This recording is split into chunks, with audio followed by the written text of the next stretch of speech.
You have to put out the fire before you can rebuild. This is a dog training analogy, so bear with me.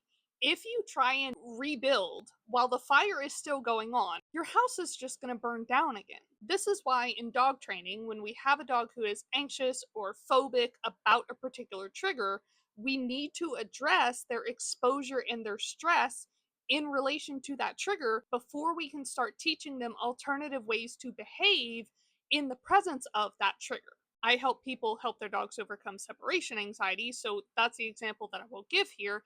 If you are still leaving your dog alone and they are panicking when you go to work, and then you come home and you try and do an alone time training session, you are trying to rebuild before you put the fire out.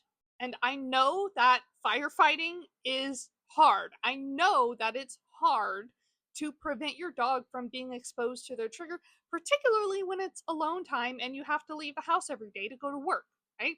That's not easy. I have other videos on ways you can achieve that depending on your situation, but regardless of how difficult it is, the fact still remains that if you skip over this piece, your dog may never make progress.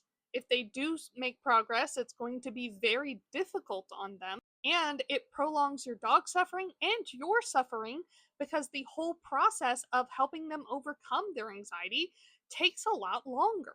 Every time your dog has an exposure to the trigger at a level that makes them anxious, you are undoing training that you have done in the past. Your dog is learning about their trigger even when you are not in a training session. So we have to recognize that the prevention piece of the training plan is equally important to the training piece of the training plan.